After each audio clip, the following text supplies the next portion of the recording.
தாத்தா பசிக்கிறது தாத்தா. உங்கள் பாட்டி வெளியே சென்றிருக்கிறாள். எனக்கோ உணவு சமைக்க தெரியாது. இப்பொழுது என்னடா செய்வது? தாத்தா ரொம்ப பசிக்கிறது. சரி, உள்ளே பழங்கள் இருக்கிறது, அதை தின்று பசியாருங்கள். எனக்கு உணவுத்தான் வேண்டும். பெரியவரே, குழந்தைகளுக்கு நான் உணவு சமைத்து தருகிறேன். அம்மா, நீங்கள் அதிதிகளாக வந்தவர்கள். உங்களை சிரமத்திற்கு ஆளாக்க நான் விரும்பவில்லை. ஐயா, போக்கிடம் இல்லாத எங்களுக்கு தங்க இடம் கொடுத்து ஆதரித்தீர்கள். தங்களுக்கு உதவும் பாக்கியம் கிடைத்ததை நான் சிரமமாக கருதுவேனா? இதோ நான் நொடியில் உணவு தயார் செய்கிறேன். நீங்கள் சிறிது நேரம் விளையாடுங்கள்.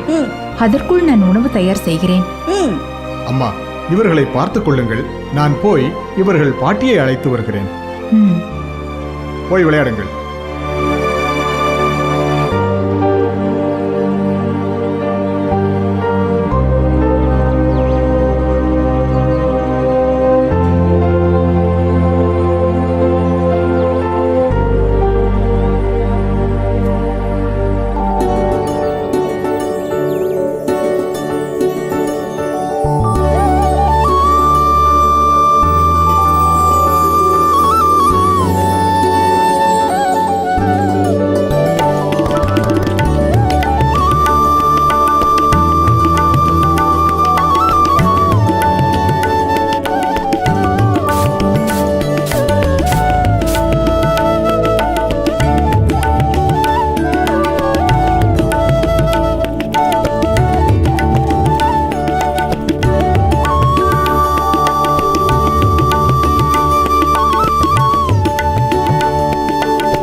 அத்தை,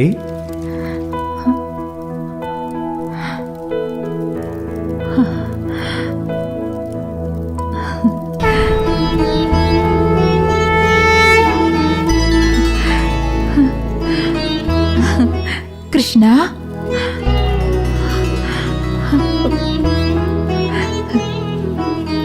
கிருஷ்ணா, உன் சகோதரனின் புத்திரன் கிருஷ்ணனேதான். வராத மாமணி போல் வந்திருக்கிறாய். நீ அமர்வதற்கு கூட இங்கு சரியான ஆசனம் இல்லை. உன்னை உபசரிக்க கூட எனக்கு அவகாசம் இல்லை. அத்தனை கடும் பணியா?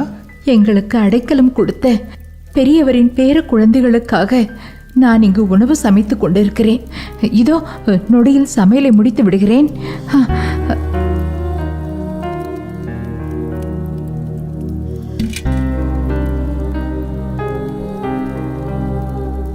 என் அண்ணன் வசுதேவர் எப்படி இருக்கிறார்?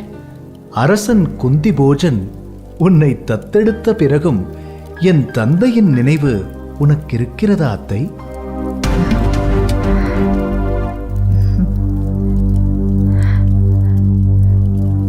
கிருஷ்ணா, நான் அரசரின் மகளாக மனைவியாக இருக்கலாம். ஆனால் என் உடன் பிறந்த சகோதரரை என்னால் எப்படி மறக்க முடியும்? தந்தை வசுதேவர் இதை அறிந்தால் மகிழ்ந்து போவார். தேவகி நலமா? என் மருமகள் சுபத்ரா எப்படி இருக்கிறாள்? யாவரும் நலம்தான் அத்தே. சுபத்ரா இப்போது பருவமங்கை. என்னது? சுபத்திரா பருவமடைந்து விட்டாளா?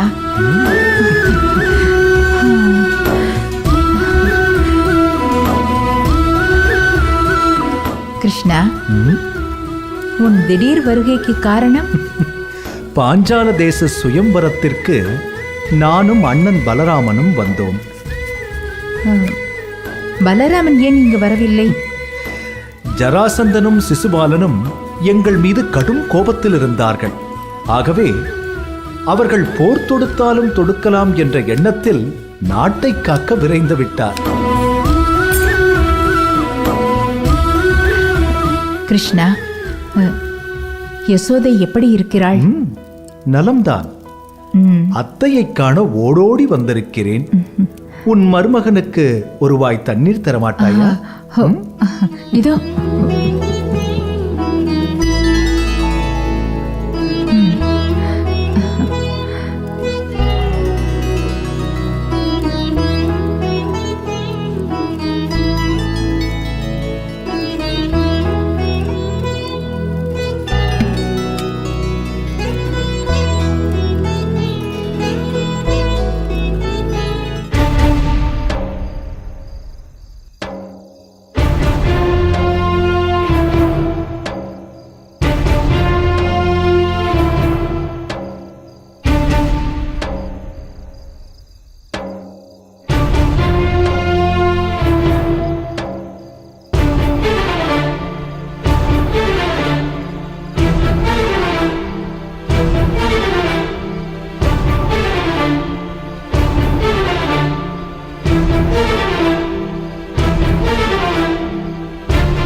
தந்தையே, தந்தையே, தந்தையே, தந்தையே, மகனே,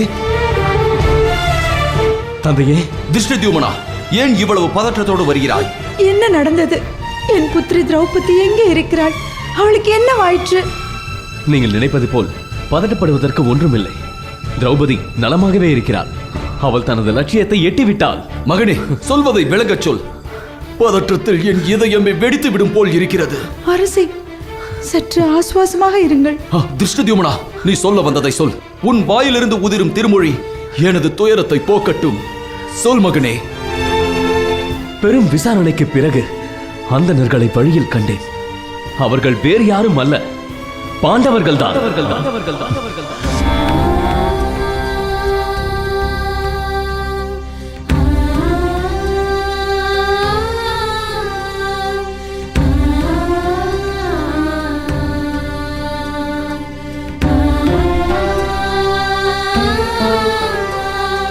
திருஷ்டத்யும்னா, நீ கூறுவது உண்மைதானா? சத்தியமான உண்மை.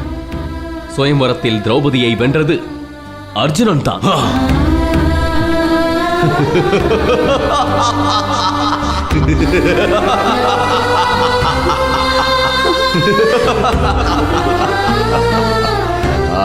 எங்கே எங்கே மறுபடியும் கூறு. என் காதுகளில் தேனை ஊற்றுவதை போல் இருக்கும் அந்த இனிமையான வார்த்தைகளை திரும்பவும் ஒரு முறை கூறு. உலகில் மிகச் சிறந்த வில்லாளி என்ற பெயரெடுத்த அர்ஜுனனுக்குத்தான் நம் திரௌபதி மாலையிட்டிருக்கிறார்.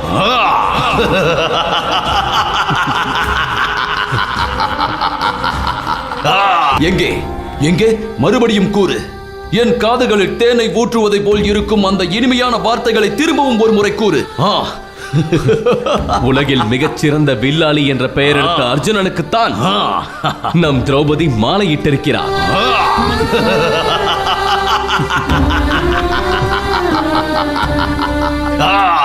இதை நீ எவ்வாறு கண்டறிந்தாய்? அவர்கள் ஐவராக இருந்தனர். இதை கொண்டு அவர்கள் பாண்டவர்கள் தான் என்று நாம் எப்படி முடிவு செய்ய முடியும்? பாண்டவர்களின் பெயரை சொல்லி அவர்கள் தங்களுக்குள் அழைத்துக் கொண்டார்கள். மேலும் தாங்கள் பாண்டவர்கள்தான் என்று நம் திரௌபதியிடம் அவர்கள் ஒப்புக்கொண்டதை நானே நேரில் கண்டேன். என் காது குளிர கேட்டேன்.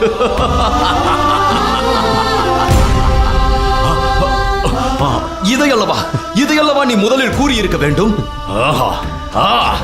இன்றுதான் எனது வாழ்நாளின் லட்சியம் ஈடேறியது. இந்த நாளுக்காகத்தானே நான் இத்தனை நாளாக காத்துக் கொண்டிருந்தேன். மகனே திருஷ்டத்யும்னா, வா வா.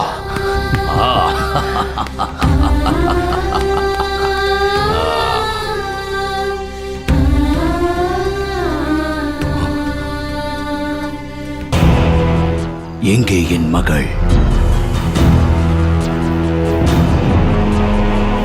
எங்கே என் மருமகன் அர்ஜுனன்? எங்கே அந்த பாண்டவர்கள்?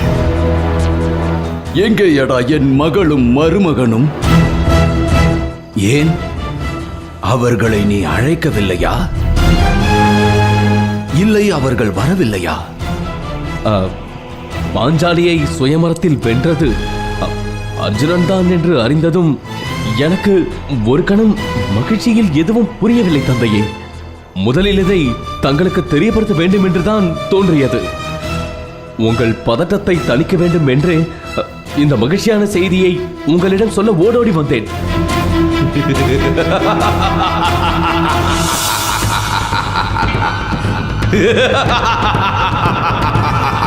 இருண்டு கிடக்கும் இந்த பாஞ்சால தேசமே ஒளி வெள்ளத்தால் நிரம்பி வழியட்டும், நிரம்பி வழியட்டும்.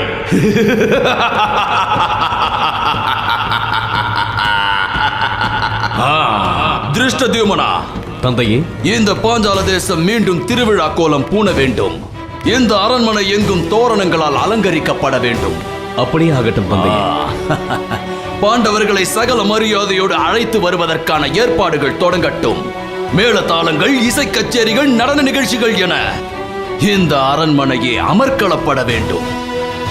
சத்யஜித், அண்ணா, நீ உடனடியாக சென்று பாண்டவர்களை அழைத்து வா. அண்ணா. செல். இதோ அண்ணா, இப்பொழுதே புறப்படுகிறேன்.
அவமானத்தால் பிணத்துக்கு சமானமாக இதுவரை வாழ்ந்து வந்த நான் இனிமேல் தான் மனிதனாகப் போகிறேன்.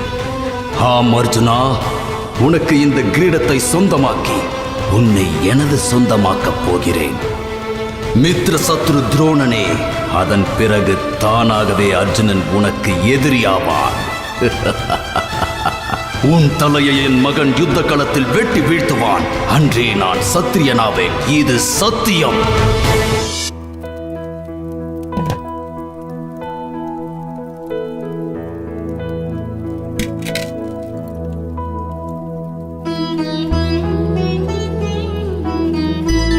அத்தே, என் மருமகன்கள் எங்கே? அவர்கள் யாசகம் பெற சென்றிருக்கிறார்கள். பாண்டுவின் புத்திரர்களுக்கா இந்த நிலை?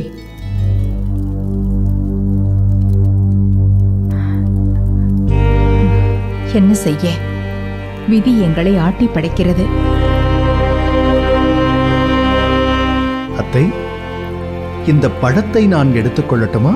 தாராளமாக எடுத்துக்கொள். பெரியவரின் பேரக் குழந்தைகள் 3 வெளியே விளையாடுகிறார்கள். இருப்பதோ 2 பழம்தான். இப்போது என்ன செய்வது? அனைவரும் பகிர்ந்து கொள்ளுங்கள்.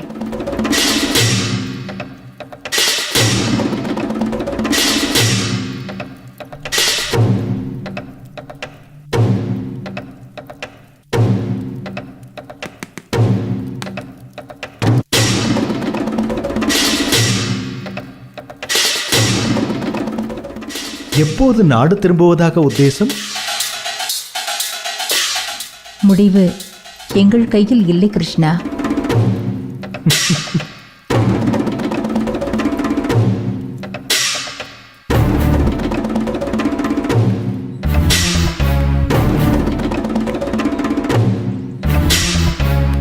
குழந்தைகளே, வாருங்கள், சாப்பிடலாம்.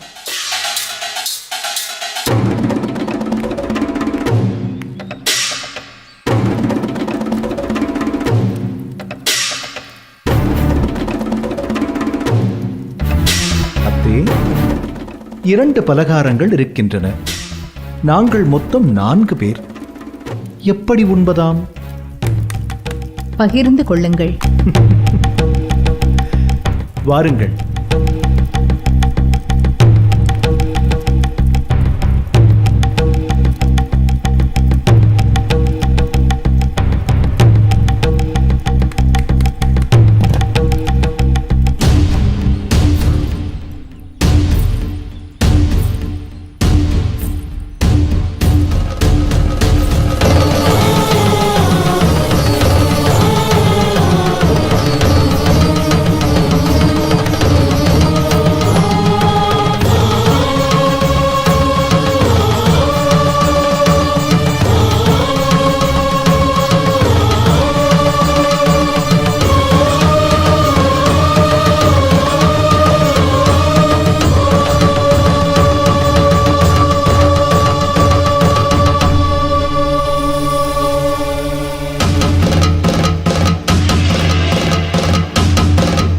அம்மா, கண்ணியை பரிசாக கொண்டு வந்திருக்கிறோம். கண்ணியை பரிசாக கொண்டு வந்திருக்கிறோம். கனியை பகிர்ந்து கொள்ளுங்கள். கனியை பகிர்ந்து கொள்ளுங்கள்.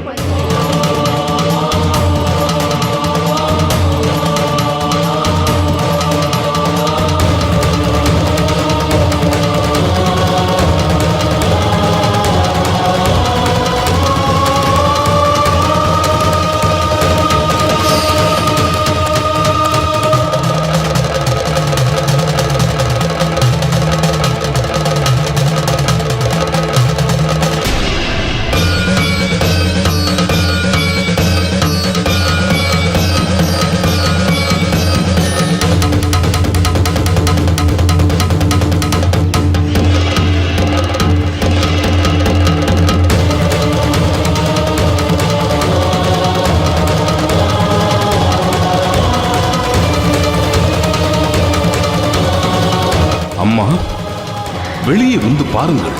நாங்கள் கொண்டு வந்தது கண்ணியை.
கொண்டு வந்தது கன்னி என்று தெரியாமல் கனி என்று நினைத்து பகிர்ந்து கொள்ளுங்கள் என்று சொல்லிவிட்டேன்.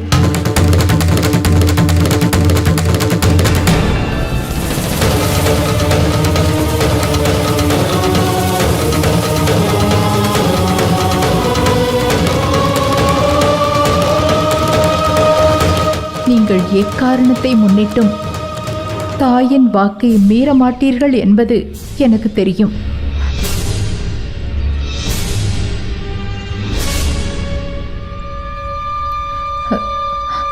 ஆனால் இந்த விஷயத்தில் அனைத்து தர்மங்களையும் அறிந்த தர்மா, நீதான் முடிவெடுக்க வேண்டும்.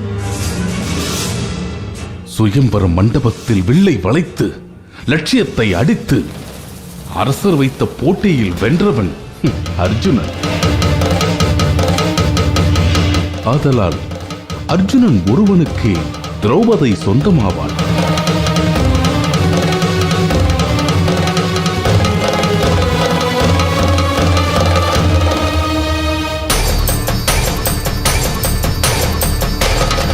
அண்ணா, மூத்தவராகிய நீங்களும் பீமண்ணாவும் இருக்க இளையவனாகிய நான் சாஸ்திர முறைப்படி திருமணம் செய்வது என்பது பாவகாரியமாகும். இது பெரியோர்களாலும் முன்னோர்களாலும் வரையறுக்கப்பட்டது. இதை அறிந்தே நம் தாயிடமிருந்து அப்படி ஒரு வார்த்தை வந்திருக்கும் என்று நான் நினைக்கிறேன்.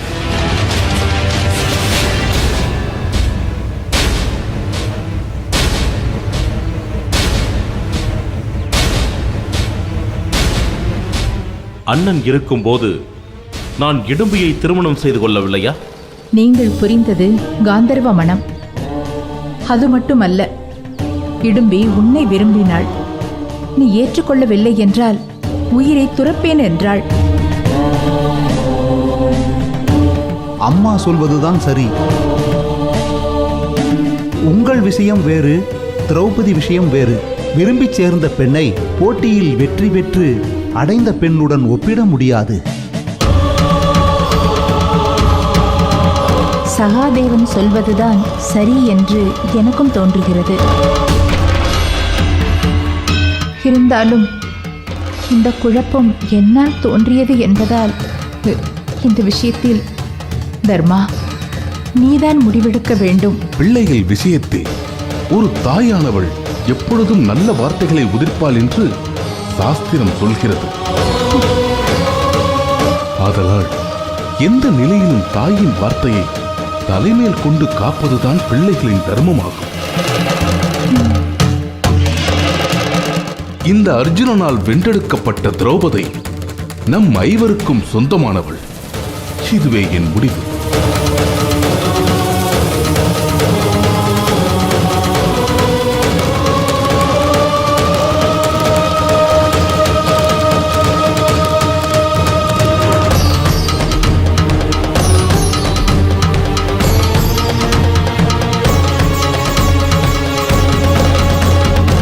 இப்படி அனைவரும் சிலை போல் அதிர்ந்து நிற்கிறீர்கள்.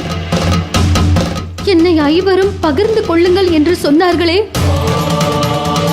அதற்கு ஏன் நீங்கள் யாரும் மறுப்பு தெரிவிக்கவில்லை? எங்களின் தாயின் வாயிலிருந்து உதிரும் ஒவ்வொரு சொல்லும் சொல்லல்ல, அது சத்தியம், அது தர்மம், அதுதான் எங்களுக்கு வேத வாக்கு. அது அவர்கள் தெரியாமல் சொன்னதல்லவா? அவர்கள் தெரிந்து சொன்னார்களோ இல்லை தெரியாமல் சொன்னார்களோ எங்களுக்கு தெரியாது. அவர்கள் ஒரு முறை சொல்லிவிட்டால் அதை எங்களால் மாற்ற இயலாது.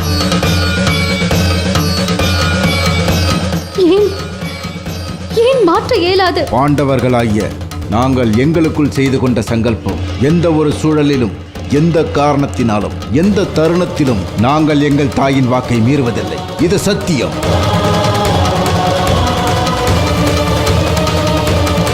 எங்கள் தாயின் வாக்கு எங்கள் உயிருக்கும் மேலானது. அதை மீறுவது நாங்கள் உயிர் துறப்பதற்கு சமமாகும்.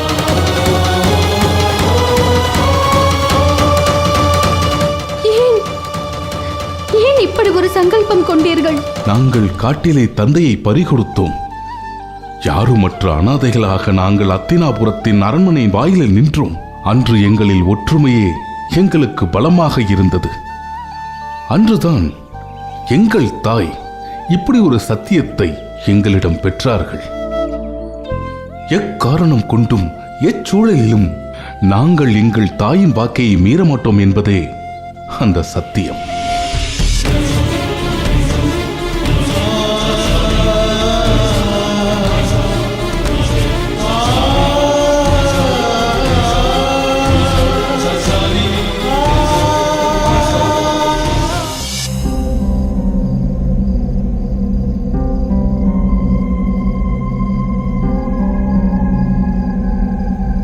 பாஞ்சால நாடு இனி அத்தினாபுரத்தின் நட்பு நாடாகிவிட்டது.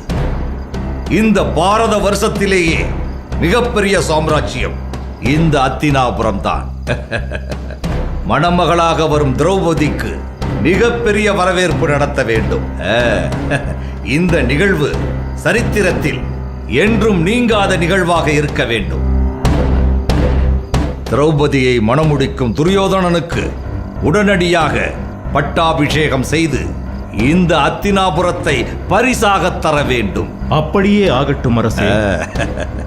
அத்தினாபுர சக்கரவர்த்திக்கு வணக்கங்கள். அடியேன் பாஞ்சால தேசத்திலிருந்து தூதுவன் வந்திருக்கிறேன். தூதுவனா?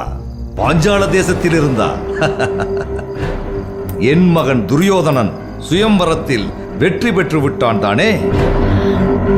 அரசர் என்னை மன்னிக்க வேண்டும்.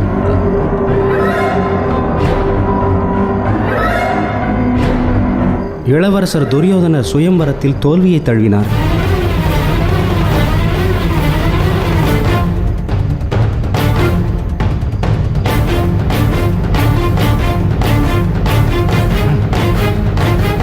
என்ன சொன்னாய்? ஆம் அரசே. என்ன சொன்னாய்? துரியோதனர் தோல்வியை தழுவினார்.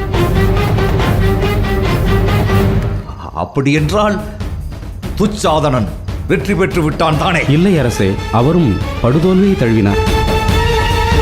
சுயம்வர வில்லை தூக்க முடியாமல் இளவரசர் துச்சாதனர் தடுமாறி நின்று விட்டார். அவையே சிரித்தது.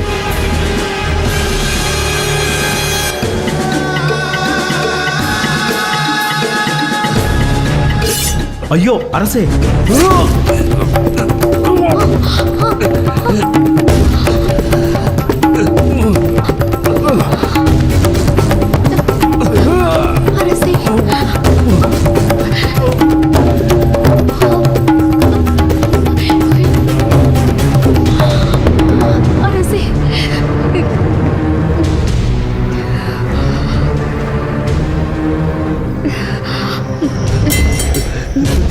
ஐயோ, தூதுவனை கொன்று விட்டேனே.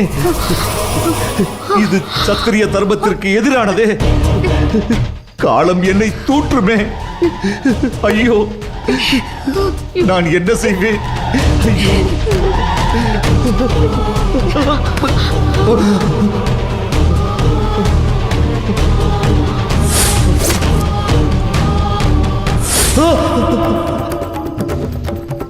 நான் தவறு செய்து விட்டேன்.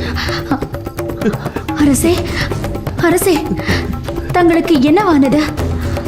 ஏன் உங்கள் குரலில் இத்தனை பதற்றம்? நான் தூதுவரை கொன்று விட்டேன். இந்த பாவம் என்னை 7 ஜென்மத்திற்கு பீடிக்குமே. அரசே, இது நமது அந்தப்புரம். இங்கு நீங்களும் நானும் மட்டும்தான் தனித்திருக்கிறோம். நான் தூதுவனை கொன்றது உண்மையா? அரசே, என்ன சொல்கிறீர்கள்? ஏதேனும் கனவு கண்டீர்களா?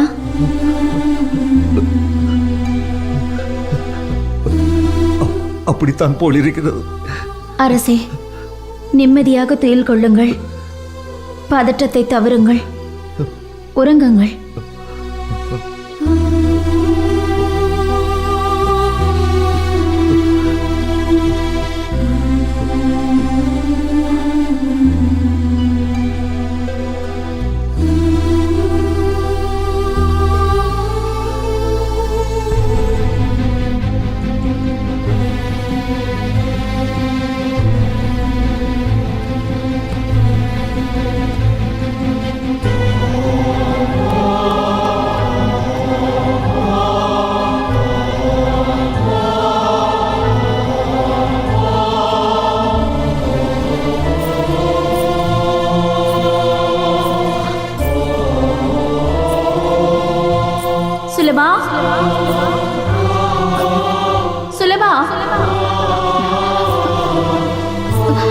சுலபா,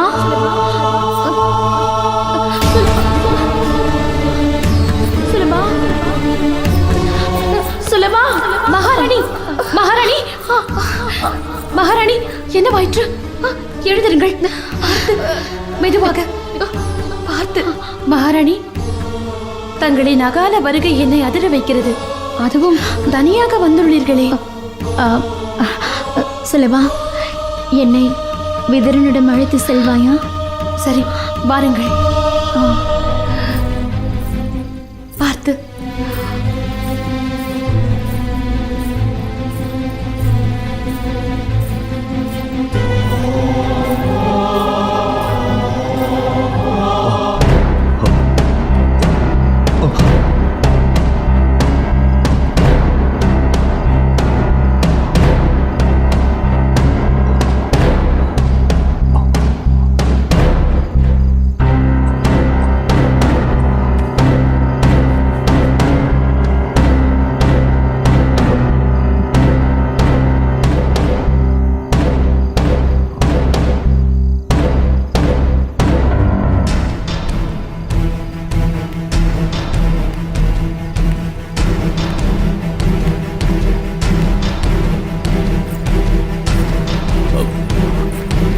வாருங்கள் அன்னை.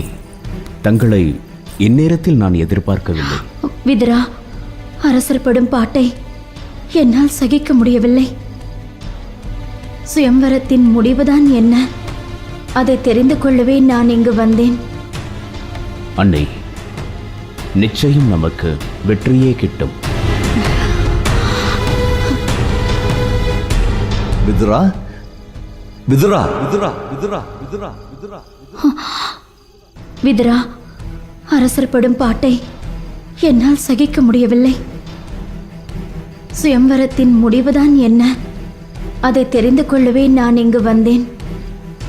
அன்னை, நிச்சயம் நமக்கு வெற்றியே கிட்டும்.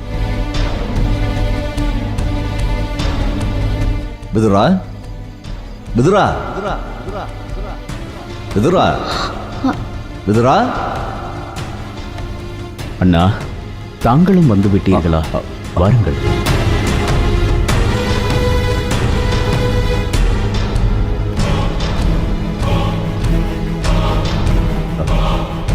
அமருங்கள் அண்ணா. கூறுங்கள் அண்ணா. விதுரா, பெரும் குழப்பம் என்னை பிடித்து ஆட்டுகிறது. என்ன குழப்பம் அண்ணா? அரசாளும் மன்னனாக, பிள்ளைகளின் தந்தையாக, மனசாட்சி உள்ள மனிதனாக என் மனம் மாறு வேடம் போட்டு அலைகிறது. அந்த வேடங்கள் ஒன்றோடு ஒன்று மோதும் போது குழப்பமே எஞ்சி நிற்கிறது. அண்ணா, உங்கள் மனநிலையை என்னால் உணர முடிகிறது. என் மனதில் எழும் குழப்பங்களை வரையறுக்க முடியாது. அது கடலில் எழும் அலைகளைப் போல் ஓயாமல் எழும்பிக் கொண்டே இருக்கிறது. மனம் என்னும் சமுத்திரத்தில் எழும் அந்த அலைகள் என்னையே உள்ளே இழுத்து சென்று விடுமோ என்று அஞ்சுகிறேன். வேண்டாம் அண்ணா. அச்சம்தான் சத்திரியனின் சத்ரு. அச்சம்தான் ஆன்மாவை அழிக்கும் ஆயுதம். அச்சம்தான் அழிவின் ஆரம்ப புள்ளி. ஆகவே அச்சத்தை தாங்கள் தவிர்க்க வேண்டும். இதை நான் சொல்லி நீங்கள் அறிய வேண்டியதில்லை. முடியவில்லையே விதுரா. அண்ணா, தாங்கள் வழக்கத்தை விட இன்று பெரும் குழப்பத்திற்கு ஆளாகி இருப்பதாக தோன்றுகிறது. காரணத்தை நான் அறியலாமா?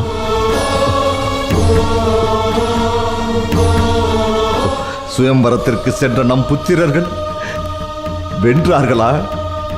வெற்றியோடு திரும்பி வருவார்களா? இல்லை, முன்னர் துருபதனிடம் தோற்று திரும்பியதைப் போல் திரும்புவார்களா என்ற கவலையில் ஆழ்ந்து கிடக்கிறது என் மனம். ஆம் விதுரா, துரியோதனன் சுயம்வரம் சென்றது முதல் அரசர் சரியாக ஊன் உண்ணுவதில்லை, உறங்கவில்லை, நிலையற்று தவிக்கிறார். அண்ணா, ஏன் உங்களுக்கு இத்தனை கலக்கம்? கலக்கம் கொள்ளாமல் எப்படி இருப்பது? நீயே சொல் விதுரா. துருபதனின் புத்திரி திரௌபதி இந்த அத்தினாபுரத்தின் மருமகளாக வருவாள் அல்லவா? நிச்சயம் வருவாள் அரசே. இந்த இந்த ஒரு வார்த்தை போதும் விதுரா, நான் நிம்மதியாக உறங்குவேன்.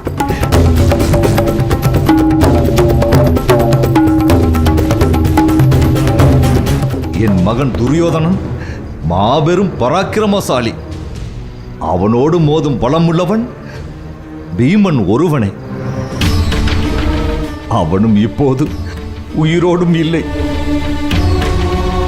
மேலும் வில்வித்தையில் நிகரற்ற அங்க மன்னன் கர்ணன் இருக்கிறான். வாழ்வீச்சில் துச்சாதனன். இவர்கள் இருக்க நிச்சயம் அவர்கள் திரௌபதியோடுதான் வருவார்கள். விதுரா, திரௌபதி அத்தினாபுரத்தின் மருமகளாக வருவாள் அல்லவா? நிச்சயம் வருவாள் அண்ணா. அதில் உங்களுக்கு எந்த சந்தேகமும் வேண்டாம். இப்போதுதான் என் மனம் நிம்மதி அடைகிறது.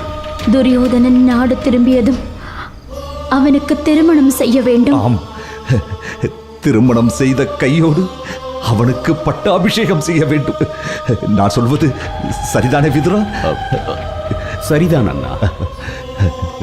காந்தாரி, இன்று நான் நிம்மதியாக உறங்குவேன். விதுரா, நான் வருகிறேன். வாருங்கள்.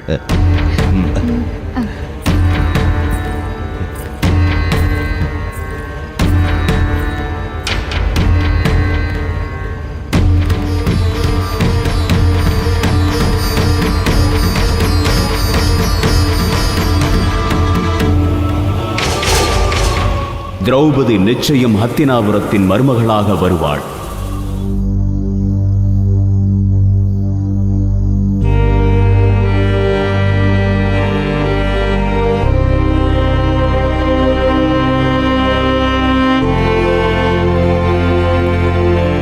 அத்தை, கிருஷ்ணா, ஏன் இந்த விபரீத விளையாட்டு? இது விளையாட்டல்ல, முற்பிறப்பின் வினை. இப்பொழுது என்ன செய்வது கிருஷ்ணா? உன் பிள்ளைகள் ஐவரும் திரௌபதியை மணப்பதை தவிர வேறு வழி இல்லை. காரணம், உன் வாக்கை உன் புத்திரர்கள் ஒருபோதும் மீறமாட்டார்கள் அத்தை. அப்படியென்றால் பகிர்ந்து கொள் என்ற வார்த்தை என் வாயிலிருந்து வரவழைக்கத்தான் இப்படி ஒரு நாடகம் ஆடினாயா? இது எப்படி நடக்கும்? என் பிள்ளைகள் 5 பேர் எப்படி ஒரு பெண்ணை மணப்பார்கள்? அப்படி மணந்தால் அவர்களுக்குள் பிரிவினை ஏற்படாதா? ஐவரும் திரௌபதியை மணக்காவிட்டால் தான் பிரிவினை ஏற்படும். எப்படி சொல்கிறாய் கிருஷ்ணா? உன் பிள்ளைகளில் திரௌபதியை அடைய விரும்பியது யார்? ஐவரும் தான். ஐவரும் நேசித்த பாஞ்சாலியை ஒருவருக்கு மனம் முடித்து வைத்தால் அவர்களுக்குள் பிரிவினை ஏற்படாதா அத்தை? நீ என்ன சொன்னாலும் 5 ஆண் மகன்கள் ஒரு பெண்ணை மணப்பது எந்த விதத்தில் சாத்தியம் கிருஷ்ணா? அத்தை, நீ மனது வைத்தால் சாத்தியமாகும். இந்த சாத்தியம் பின்னால் சரித்திரமாக உருமாறும். கிருஷ்ணா, ஆனாலும் அத்தை, இது அரசியல். இந்த அரசியல் சதுரங்கத்தை நீ வெற்றிகரமாக ஆட வேண்டும் என்றால் இப்போது திடமாக ஒரு முடிவெடுக்கத்தான் வேண்டும். நீயும் ஒரு பெண்தானே என்று என்னிடம் திரௌபதி கேட்டால் நான் என்ன பதில் சொல்வேன்? உன் அனுபவத்தை பதிலாகச் சொல்.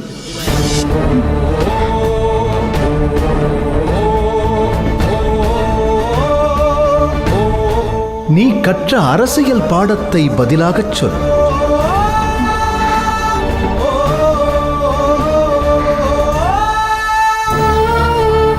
நடக்கும் யாவிற்கும் நானே காரணகர்த்தா. போற்றலும் தூற்றலும் என்னையே வந்து சேரும். நான் என்றும் உன்னோடு இருக்கிறேன் என்று நீ நம்பினால் உன் வார்த்தையில் உள்ள உண்மை உனக்கு புரியும்.